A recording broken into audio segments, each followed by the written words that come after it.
நான் உங்க நாகராஜ்.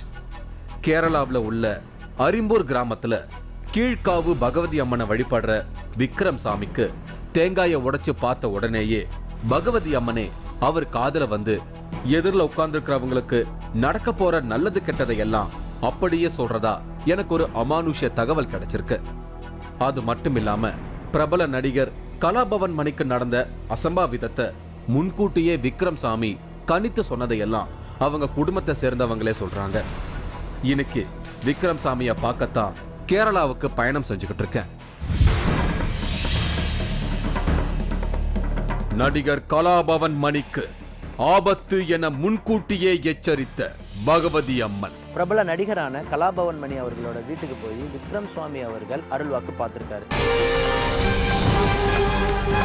தேங்காயை உடைத்து நடக்கப் போவதை சொல்லும் கேரள ஜோதிடம். அவர் சொன்ன மாதிரியே ஒரு மாதத்துக்குள்ள கலாபவன் மணி அவர்கள் இறந்திருக்காங்க.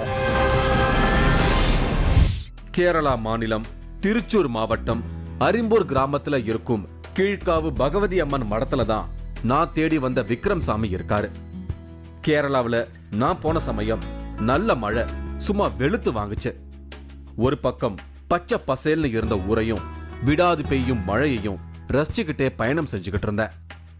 இன்னொரு பக்கம் மழை நமக்கு தடையா இருந்துடக்கூடாதுன்னு பகவதி அம்மனை வேண்டினபடியே டிராவல் செஞ்சுக்கிட்டு இருந்தேன். நான் அரிம்பூர் கிராமத்துக்குள்ள என்டர் ஆயிட்டேன். குறுகலான தெருக்கள், கரடு முரடான பாதைகளை கடந்து பகவதி அம்மன் மடத்தை நெருங்கிட்டோம்னு தெரிஞ்சுக்கிட்டேன். நான் இறங்கி நடக்க ஆரம்பிச்சேன். என்ன ஆச்சரியம், இந்த கிராமத்துல மழையே இல்ல, சுத்தமா நின்னுடுச்சு. மடத்துக்கு வெளியே நிறைய பேர் காத்துக்கிட்டு இருந்தாங்க.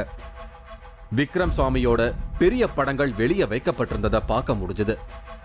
படத்துல கூந்தல் முடியோட பார்க்க சாந்தமா தெரிஞ்சாரு விக்ரம் சாமி. மடத்துக்குள்ள பூஜை நடந்துகிட்டு இருந்தது.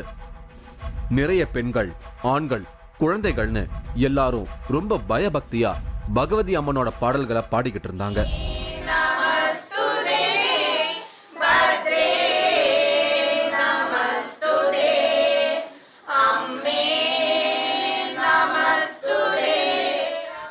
நானும் உள்ள போய் பூஜையில உட்கார்ந்தேன்.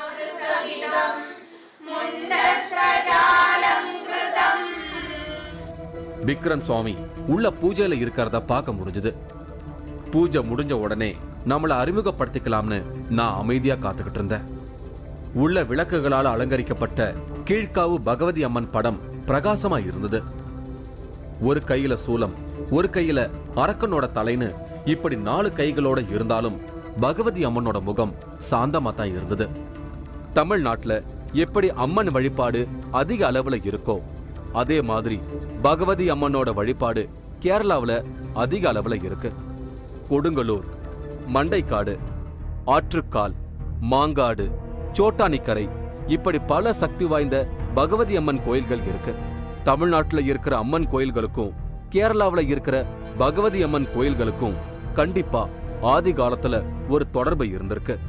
அது என்னன்னா, தமிழ்நாட்டுல கண்ணகி வழிபாடுதான் நாளடைவுல வேறு பெயர்களால அம்மன் வழிபாடா மாறி இருக்கு. அதே மாதிரி தான் கேரளாவிலையும் கண்ணகியத்தான் பகவதி அம்மனா வழிபடுறதா ஒரு தகவல் இருக்கு. உதாரணத்துக்கு ஆற்றுக்கால் பகவதி அம்மன் கோயில்ல இன்னைக்கும் கண்ணகியத்தான் முக்கிய கடவுளா வச்சு வழிபாடு செஞ்சுக்கிட்டு இருக்காங்க. இங்க ஒவ்வொரு வருஷமும் நடக்கிற ஆற்றுக்கால் பொங்கல் திருவிழாவுல லட்சக்கணக்கான பெண்கள் கலந்துக்கிறாங்க. ஒரு வழிபாட்டு ஸ்தலத்துல அதிக பெண்கள் கூடுற திருவிழான்னு கின்னஸ் ரெக்கார்ட்லயே இடம் பிடிச்சிருக்கு ஆற்றுக்கால் பகவதி அம்மன் கோயில். சோட்டானிக்கரை பகவதி அம்மன் கோயிலை பத்தி டீடைலா நம்ம 3வது கண் நிகழ்ச்சியில ஏற்கனவே பார்த்திருக்கோம். இப்ப ஏன் நான் இதெல்லாம் சொல்லிக்கிட்டு இருக்கேன்னு பாக்குறீங்களா? இப்படி சக்தி வாய்ந்த தெய்வமான பகவதி அம்மனோட விக்கிரகம் இல்லாம படத்தை மட்டும் வச்சு இங்க வழிபாடு பண்றாங்க. இதுக்கு பின்னாடி கண்டிப்பா ஏதாவது இருக்கும்னு எனக்குள்ள தோணுச்சு. இத பத்தி விக்ரம் சாமி கிட்ட பேசும்போது கேட்டே ஆகணும்னு நான் முடிவு செஞ்சேன். பூஜை முடிய நேரம் ஆகும்னு சொன்னதால அங்க வந்திருந்த ஒருத்தர்கிட்ட நான் பேச தொடங்கினேன். இவரோட பேரு விஜயன். விக்ரம் சாமி இவரோட உயிரை காப்பாத்தின விஷயத்த பத்தி என்கிட்ட ரொம்ப ஆர்வமா பகிர்ந்துகிட்டாரு. 17 வயசுல இருந்து மதுவுக்கு அடிமையாகி அதுல இருந்து மீள முடியாம கஷ்டப்பட்டிருக்காரு. உடல் ரீதியா ரொம்ப பிரச்சனை ஆயிருக்கு. டாக்டர் கிட்ட செக் பண்ணும்போதுதான் கல்லீரல் ஃபுல்லும் டேமேஜ் ஆயிருக்குன்னு தெரிஞ்சிருக்கு. இனி குடிச்சா உங்களை காப்பாத்த முடியாதுன்னு டாக்டர்ஸ் எச்சரிச்சிருக்காங்க. ஆனா அதையும் மீறி குடிச்சிருக்காரு. கடைசி ஸ்டேஜ் 26 நாளும் தொடர்ந்து 24 மணி நேரமும் குடிச்சுக்கிட்டே இருந்தேன். அப்பவே நான் செத்து இருக்கணும். கை விட்டு போச்சு. உடம்பு எல்லாமே மொத்தமும் போச்சு. எல்லாம் ஃபுல்லா டேமேஜ் ஆயிருச்சு. அந்த அளவுக்கு கைவிட்டு போச்சு. ஒரு கட்டத்துல டாக்டர்ஸ் கைவிட்ட நிலையில இவரை விக்ரம் சாமி கிட்ட கூட்டிட்டு வந்திருக்காங்க. விக்ரம் சாமிய பார்த்த உடனே அழ ஆரம்பிச்சிருக்காரு விஜயன். சாமி இவரை பத்தி எல்லா விஷயத்தையும் சொல்ல ஆரம்பிச்சிருக்காரு. அப்புறம் இவரோட நெத்திய பிடிச்சு ஒரு மந்திரம் சொல்லியிருக்காரு. அந்த சமயம் இவர் உடம்புல இருந்து ஏதோ வெளியே போற மாதிரி ஒரு ஃபீல் இருந்திருக்கு. சாமி என் நெத்தியை பிடிச்சு எனக்கு திருஷ்டி எடுத்தாரு. அப்புறம் ஒரு தேங்காவை எடுத்து என் உடம்பு பூரா சுத்தி என்னென்னவோ பண்ணாரு. அப்புறம் அந்த தேங்காவை உடைக்கும் போது எனக்குள்ள இருந்து ஏதோ வெளியே போற மாதிரி எனக்கு தோணுச்சு. என் காலில் இருந்து அது வெளியே போனாம எனக்கு ஃபீல் ஆச்சு. அதுக்கு பிறகு இவருக்கு ஒரு புத்துணர்ச்சி கிடைச்சிருக்கு. குடிய நிறுத்துறதுக்கு மஞ்சள் பொடிய கொடுத்திருக்காரு. தினமும் அதை சுடு தண்ணியில கலந்து குடிச்சுக்கிட்டு வராரு விஜயன். இப்ப இவரோட உடல் பிரச்சனை சரியாகிட்டு வரதாகவும் முக்கியமா குடிய மறந்திருக்கிறதாகவும் சொல்றாரு விஜயன். சாமி கிட்ட வந்த நாள்ல இருந்து இன்னைக்கு வரைக்கும் நான் குடிக்கிறது இல்லை. எனக்கு குடிக்கணும்ன்ற எண்ணமே தோணல. என் வாழ்க்கையில இந்த 45 வருஷத்துல இந்த மாதிரி ஒரு மனிதர் எனக்கு கிடைச்சதில்லை. சாமி தான் எங்களுக்கு எல்லாமே. இன்னைக்கு என் குடும்பம் எப்படி இருக்குன்னா அதுக்கு சாமி தான் காரணம். இவர் சொன்னதுல இருந்து எனக்கு ஒரு விஷயம் தெளிவா தெரிய வந்தது. சாமி அருள்வாக்கு மட்டும் சொல்லல, உடல்ல இருக்கக்கூடிய பல பிரச்சனைகளுக்கும் மஞ்சள் மூலமா குணப்படுத்துறாருன்னு நான் புரிஞ்சுக்கிட்டேன். மணி சத்தம் கேட்டு நாங்க எல்லாரும் மடத்துக்குள்ள போனோம். விக்ரம் சாமி தீபாராதனை காட்ட ஆரம்பிச்சாரு. வந்திருந்த எல்லாரும் பகவதி அம்மனை வணங்கிட்டு இருந்தாங்க. கொஞ்ச நேரத்துல அருள்வாக்கு பார்க்க உட்கார்ந்தாரு விக்ரம் சாமி. உள்ள போகணும்னா சட்டைய கழட்டிட்டு தான் போகணும்னு அங்க இருந்தவங்க என்கிட்ட ஸ்ட்ரிக்டா சொல்லிட்டாங்க. வேற வழி இல்லாம சட்டைய கழட்டிட்டு உள்ள போனேன். விஜயன் உள்ள வந்து என்ன அறிமுகப்படுத்தினாரு. விக்ரம் சாமி விஜயனுக்கு அருள்வாக்கு பார்த்துட்டு என்கிட்ட பேசுறதா சொன்னாரு. நானும் அங்க நடக்கிறத கவனிக்க ஆரம்பிச்சேன். முதல்ல ஒரு தேங்காயை கொடுத்து தலையில சுத்த சொன்னாரு. விஜயனும் சுத்தினாரு. அடுத்து ஒரு திரிய கொளுத்தி தேங்காய் மேல வச்சு அவருக்கு திருஷ்டி எடுத்துட்டு தேங்காயை உடைச்சாரு. கற்பூரத்தை ஏத்தி அவருக்கு தீபாராதனை காட்டினாரு. அந்த கற்பூரத்தை கையில எடுத்து அவர் கண் பக்கத்துல வச்சு ஏதேதோ செஞ்சாரு.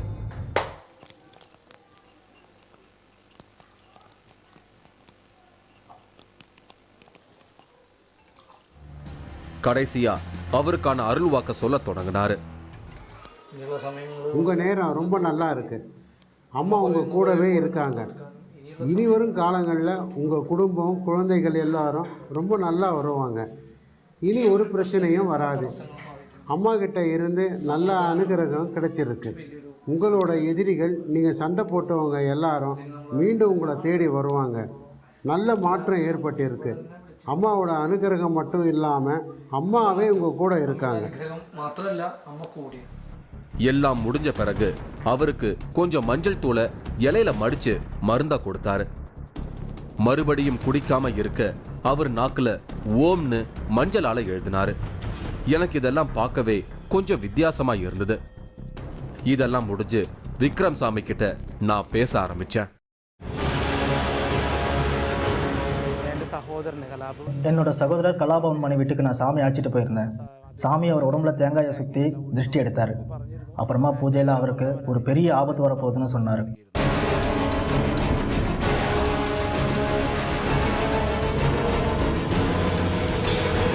மூன்றாவது கண் இடைவேளைக்கு பின் தொடரும்.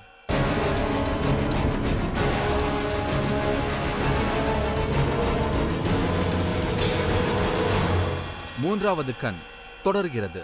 நான் இன்னைக்கு கேரளாவில் இருக்கேன். இங்க இருக்கிற விக்ரம் சாமிக்கு பகவதி அம்மன் வந்து நடக்க போறதையெல்லாம் அவரோட காதுல சொல்றதா எனக்கு ஒரு அமானுஷ்ய தகவல் சொன்னாங்க. அதே மாதிரி சமீபத்துல இறந்து போன நடிகர் கலாபவன் மணிக்கு இப்படி ஒரு ஆபத்து இருக்கிறதையும் இந்த பகவதி அம்மன் சொல்லி எச்சரிக்கை செய்திருக்கு. ஆனா அது அலட்சியம் செய்ததால தான் அவர் இறந்துட்டதா எனக்கு ஒரு அதிர்ச்சியான தகவலை கலாபவன் மணியோட தம்பியே சொல்றாரு. அதை பத்தி எல்லாம் தெரிஞ்சுக்கத்தான் நான் இங்க வந்திருக்கேன். விக்ரம் சாமிக்கு 11 வயசு இருக்கும்போது இவரோட அப்பா மதுவுக்கு அடிமையாகி குடிச்சே இறந்து போயிருக்காரு. அதுக்கப்புறமா அம்மாவை பாத்துக்கிறதுக்காக பல வேலைகளுக்கு போயிருக்காரு. சின்ன வயசுல 3 வேளை சாப்பிட்றதே சிரமமா இருந்திருக்கு. கல்யாணத்துல பந்தல் போடுறது, ஆட்டோ ஓட்டுறதுன்னு எந்த வேலையா இருந்தாலும் கௌரவம் பார்க்காம செய்ய ஆரம்பிச்சிருக்காரு. கொஞ்சம் கொஞ்சமா வாழ்க்கையில முன்னேற்றம் அடைஞ்சிருக்காரு. கையில கிடைக்கிற காசை வச்சு அனாதை ஆசிரமத்துல இருக்கிறவங்களுக்கு சாப்பாடு போட்டிருக்காரு. அங்க இருக்கிறவங்களுக்கு டிரெஸ் மாத்தி விடுறது, முடி வெட்டி விடுறதுன்னு சின்ன சின்ன பணிவிடைகளை செஞ்சிருக்காரு. அந்த சமயத்துலதான் இவர் காதுல ஒரு நாள் திடீர்னு மேல சத்தம் விடாம கேட்டிருக்கு. இவரே மனநல டாக்டரா பார்த்திருக்காரு. இவருக்கு ஒண்ணும் இல்லைன்னு டாக்டர் சொல்லியிருக்காங்க. அதுக்கப்புறம் தான் இவருக்கு தன்னோட காதுல பேசுறது பகவதி அம்மன்னு தெரிய வந்திருக்கு. காதில் ஏதோ பேசுறது போல மேலே சத்தம் கேட்டுது. கூட இருக்கிறவங்கள விசாரிக்கும் போது மென்டலி ப்ராப்ளம் இருக்குன்னு சொன்னாங்க.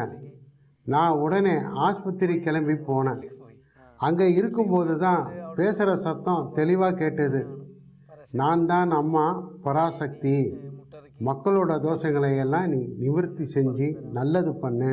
முதல்ல நான் மக்களுக்கு சொல்லும்போது எனக்கு எதுவும் புரியல.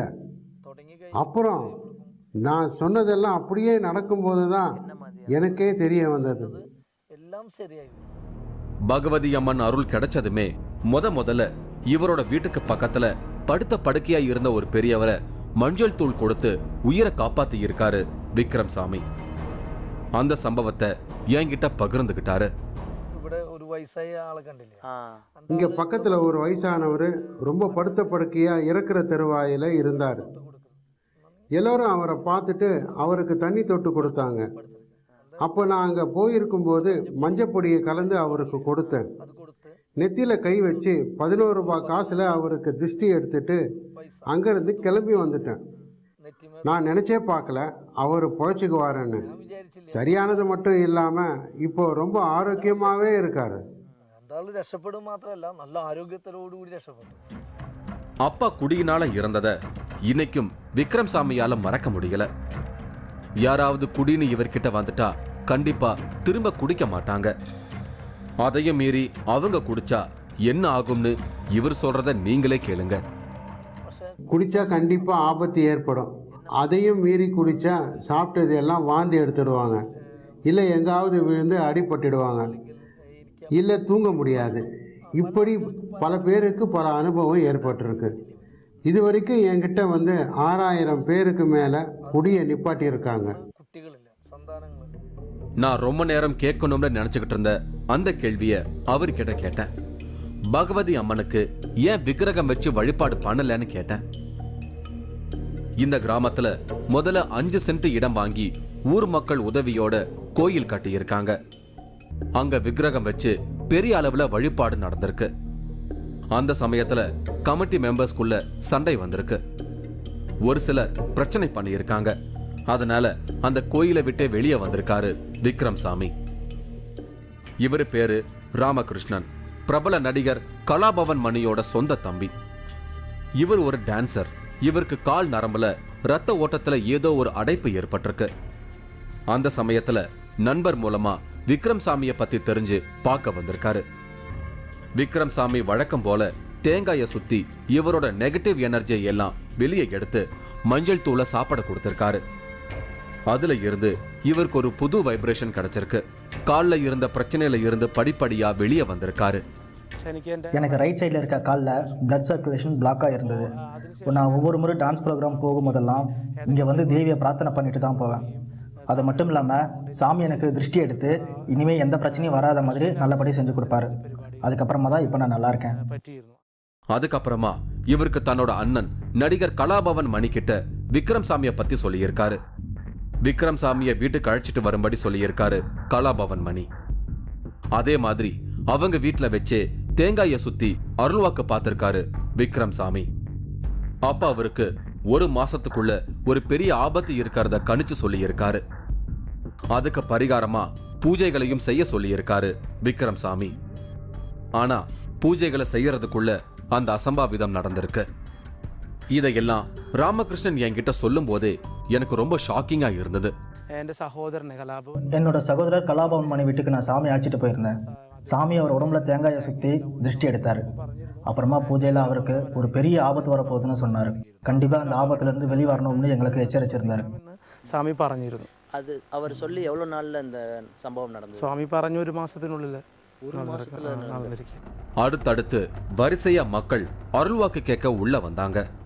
ஒரு சில நபருக்கு வயசு கேட்டு அத பகவதி அம்மன் சன்னதி முன்னாடி இருக்கிற ஒரு டேபிள்ல விபூதியால எழுதி கணக்கு போடுறாரு. அப்புறம் அவங்கள பத்தி சொல்ல தொடங்குறாரு. வரவங்கள பத்தின தகவல்களை பகவதி அம்மனே இவரோட காதுல வந்து சொல்லுமா, அதத்தான் இவர் வரவங்களுக்கு சொல்றதா சொல்றாரு. அருள்வாக்கு பார்த்துட்டு போகும்போது எல்லாருக்கும் மஞ்சள் தூள் மற்றும் மந்திரம் சொல்லி பாதுகாப்பு கயிறை கட்டி விடுறாரு. மதுவை நிறுத்துறதுக்கு மட்டும் இல்லாம உடல்ல இருக்கிற எந்த நோயா இருந்தாலும் இவர் கொடுக்கிற மஞ்சள் பொடியை மட்டும் மருந்தா சாப்பிட்டாலே எல்லா நோயும் குணமடையறதா இங்க வரவங்க சொல்றாங்க. കൂടുതലും മുരുകനാണ് കൂടെ. മുരുക സാന്നിധ്യം. അപ്പോൾ മുരുക സാന്നിധ്യം എന്ന് പറഞ്ഞാൽ ഒപ്പാണ് മുരുകൻ. ഒപ്പം നിൽക്കുന്നുണ്ട്.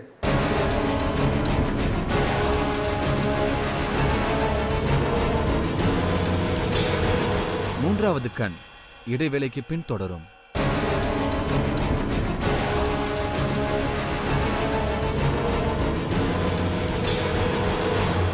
மூன்றாவது கண் தொடர்கிறது. நான் இன்னைக்கு கேரளாவில் இருக்கும் விக்ரம் சாமியை சந்திக்க வந்திருக்கேன். எதிரில் உட்காரும் நபர்களுக்கு நடக்க போறதையெல்லாம் இவரோட காதுல பகவதி அம்மன் வந்து சொல்றதா எனக்கு ஒரு அமானுஷ தகவல் சொல்லி இருக்காங்க. இப்படி இவரு நடிகர் கலாபவன் மணிக்கு ஒரு ஆபத்து இருக்கிறதா அவங்க குடும்பத்தாருக்கு சொல்லி இருக்காரு. அதை கவனிக்காம விட்டதால தான் நடிகருக்கு அப்படி ஒரு விபரீதம் நடந்துட்டதா அவரோட தம்பியே சொல்றாரு. பகவதி அம்மன் இவர் மூலமா பேசுறதையெல்லாம் பார்க்கத்தான் நான் இங்க வந்திருக்கேன். விக்ரம் சாமியே முதல்ல மஞ்சள் தூள் மூலமா ஒரு பெரியவரை குணப்படுத்தினதை பத்தி சொல்லி இருந்ததை நாம ஏற்கனவே கேட்டிருந்தோம். இவர் மனிதர்களுக்கு மட்டும் இல்லாம விலங்குகளுக்கும் கூட உடல் பிரச்சனைய மஞ்சள் தூள் மூலமா குணப்படுத்த முடியும்னு இன்னொரு ஆச்சரியமான தகவலை சொல்றாரு. பொதுவா நம்ம மூன்றாவது கண் நிகழ்ச்சியில பார்த்த பல சாதுக்கள் பல சித்த மருந்துகளை எல்லாம் மனிதர்களின் பிரச்சனைகளை சரி செய்யத்தான் முன்னுரிமை கொடுப்பாங்க. ஆனா விக்ரம் சாமி எல்லா உயிர்களும் ஒண்ணுதான்னு சொல்றாரு. ஒரு நாள் திருச்சூர்ல இருக்கும் கோயில் யானைக்கு வயிறுல கோளாறு ஏற்பட்டிருக்கு. மருத்துவர்கள் கைவிட்ட நிலையில 2 நாள்ல அந்த யானை இறந்துடும்னு சொல்லியிருக்காங்க. அந்த சமயம் விக்ரம் சாமியை பத்தி தெரிஞ்சவங்க இவரை கோயிலுக்கு கூட்டிட்டு போயிருக்காங்க. மஞ்சள் தூளை சாப்பாட்டுல கலந்து யானைக்கு கொடுத்திருக்காரு. 2 மணி நேரத்துல அந்த யானை எழுந்து நின்று இருக்கு. கேட்கும் போதே எனக்கு இந்த அனுபவம் மெய்சிலிருப்பா இருந்தது. 2 நாள்ல யானை இறந்துடுன்னு சொன்னாங்க. டாக்டர் எல்லாம் கைவிட்டுட்டு போயிட்டாங்க.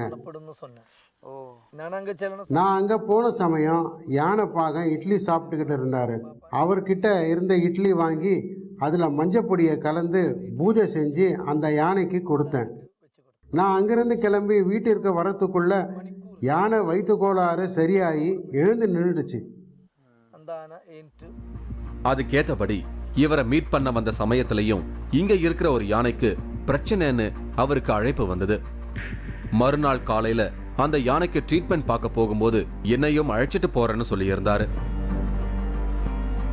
கேரளா யானைனாலே ரொம்ப ஸ்பெஷல், பார்க்கவே ஜெய்ஜாண்டிக்கா இருக்கும்னு ரொம்ப ஆர்வத்துல அதிகாலையில கிளம்பி அவரை நம்ம கார்லயே அழைச்சிட்டு போனேன். கார்ல வரும்போது விக்ரம் சாமி ரொம்ப சிம்பிளா பேசிக்கிட்டு வந்தாரு. தன்கிட்ட எந்த சக்தியும் இல்ல, எல்லாமே பகவதி அம்மன் அருள் தான் அப்படின்னும் அவங்க கூட இருக்கிறதால தான் எல்லா நல்ல விஷயமும் நடக்கிறதாகவும் கொஞ்சம் கூட கர்வமே இல்லாம சொல்லிக்கிட்டே வந்தாரு. சிட்டில இருந்த ஒரு வீட்டுக்குள்ள என்டர் ஆனோம். தூரத்துல ஒரு யானைய கட்டி போட்டிருந்தாங்க. விக்ரம் சாமி அந்த யானைக்கு இருக்கிற பிரச்சனைய பத்தி சொல்லிக்கிட்டே வந்தாரு. யானைக்கு மதம் பிடிக்கிற காலகட்டத்துல அதை சமாளிக்கிறது ரொம்ப சிரமமானது. அந்த டைம்ல யானை பாகனே ரொம்ப கேர்ஃபுல்லா தான் யானையை ஹேண்டில் பண்ணுவாங்க. இப்ப இந்த யானை மதம் பிடிக்கிற ஸ்டேஜ்ல இருக்குன்னு சொன்னதுதான் தாமதம்.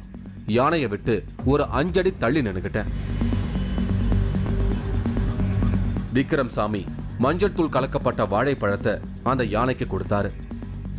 அந்த யானை பாகன் கிட்ட இனி பயப்பட வேண்டாம், யானைக்கு மதம் பிடிச்சாலும் எந்த பிரச்சனையும் செய்யாதுன்னு உறுதியா சொன்னாரு விக்ரம் சாமி. நாங்க அங்கிருந்து கிளம்பி மடத்துக்கு வந்தோம். பகவதி அம்மனோட முழு சக்தி விக்ரம் சாமி கிட்ட இருக்கிறத என்னால உணர முடிஞ்சது. எனக்கும் அருள்வாக்கு கேட்கறதுக்கு அவர் முன்னால உட்கார்ந்த. எனக்கு திருஷ்டி எடுத்து தேங்காயை உடைச்சாரு. தேங்காய் ரொம்ப கிளீனா உடைஞ்சிருந்தது. என் வயசை கேட்டு டேபிள எழுதி கணக்கு போட்டு அருள்வாக்கு சொல்ல தொடங்கினாரு. தெய்வத்தோட அனுகிரகம் நிறைய இருக்கு, முக்கியமா முருகனோட அனுகிரகம் இருக்கு. முருகன் உங்க கூடவே இருக்காருன்னு எல்லாம் விவரிச்சாரு. எந்த ஆபத்து வந்தாலும் வேல் வச்சு உங்களை காப்பாத்திட்டு வராருன்னு சொன்னாரு. ദൈവാനുഗ്രഹം നന്നായിട്ടുണ്ട്. കൂടുതലും മുരുകനാണ് കൂടെ. മുരുക സാന്നിധ്യം. അപ്പൊ മുരുക സാന്നിധ്യം എന്ന് പറഞ്ഞാൽ ഒപ്പാണ് മുരുകൻ. ഒപ്പം നിൽക്കുന്നുണ്ട്, കൂടെ നിൽക്കുക. എന്ത് ഇരുന്നാലും ആള് വേൽ കൊണ്ട് തടയാണ്, ശത്രുവിനെ വേൽ കൊണ്ട് തടഞ്ഞ് നിർത്തണം. നീ വേണ്ട, ഇതെന്റെ മോനാണ് എന്ന് പറയുന്ന ഒരു പവർ ഉണ്ട്.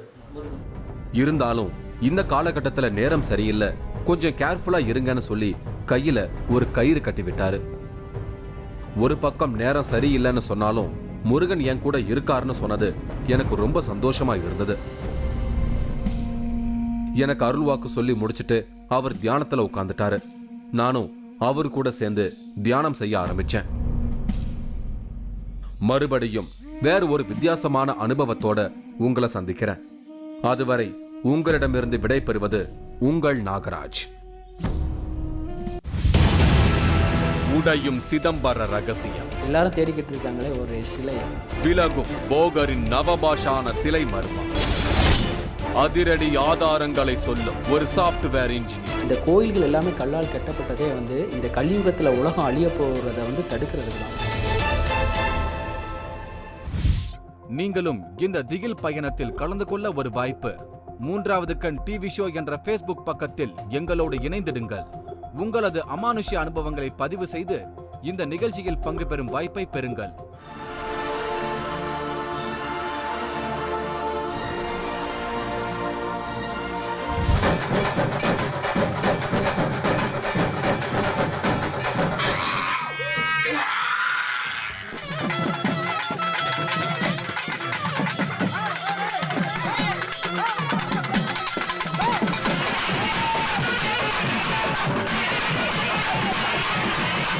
எல்லா சாபத்திலும் ஆளாயிரலாம். ஆனா ஒரு குருஜி புரியுதா, சித்தக்குழு சாபத்துக்கு மட்டும் ஒரு மனிதன் ஆளாக முடியாது, ஆளாக கூடாது.